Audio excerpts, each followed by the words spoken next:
شرطی نے پکڑ لیا، اللہ آپ کا بھلا کرے، پکڑ لیا، کیا کر رہے ہو یہ؟ میں نے کہا کہ بھئی ہم دینی باتیں کر رہے ہیں، یہ کر رہے ہیں، یہ ساتھی ملنے آئے ہیں۔ تو اس میں حضرت صالح علیہ السلام نے فرمایا قال یا رب انصرنی۔ السلام علیکم ورحمۃ اللہ وبرکاتہ۔ امید ہے کہ سب دوست خیریت سے ہوں گے۔ مولانا منظور مینگل صاحب کی بیان کو سماعت فرمائیں۔ لوگ یہی بے بس بے کس ہے، اس لیے اللہ آپ کا بھلا کرے۔ ساتھی دعا کر لیں، ساتھی دعا کریں، لفنگوں کی حکومتیں آ رہی ہے مسلسل۔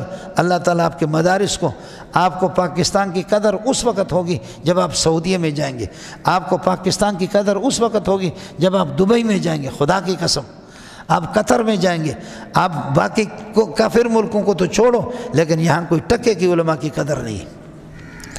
بخدا مسجد نبوی میں یہ بھائی محمود میرے ساتھ تھے، اور حج کے موقع پر مسجد نبوی میں عرب آگے شیخ سمینا بأنک محدث ہونا کا، شیخ واللہ نستجیز منک اجازت فی الحدیث، اجازت حدیث دے دو۔ میں نے کہا میرے باپ کو جرت نہیں ہے کہ مسجد میں آپ کو مسجد نبوی میں، ہم اگر حلقہ بنائیں گے میں ایک حدیث بیان کروں گا اور اس کی سند پھر یہاں سے الی رسول اللہ بیان کروں گا، شرطی پہنچ گیا، میں نے تھے اشتفل کیا کر رہے ہیں، جوتے مار مار کر کے اس طرح ذلیل کرتے۔ سوال ہی نہیں ہے کہ آپ وہاں پر اجازت حدیث دے سکے، سمجھے؟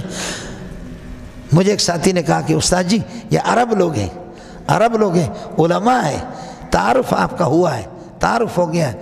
تو میں نے ان سے کہا کہ آپ اللہ کے لیے میں باتیں کرتا ہوں، آپ صفوں میں میرے دائیں بائیں بیٹھ جائے، کچھ پیچھے بیٹھ جائے، کچھ سامنے، لیکن حلقے کی شکل نہ بنا دینا، نہیں چھوڑتے۔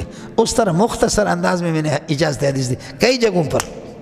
ہندوستان کے علماء، اور اللہ آپ کا بھلا کریے کہ سہارنپور کے دیوبند کے بہت سے علماء وہ بوڑھے تھے، کہ کوئی کہتے دیوبند کا، کوئی کہتے ڈھابیل کا۔ میں نے کہا یار دیوبند، میرے ماں باپ قربان جائیں دیوبند پہ، دیوبند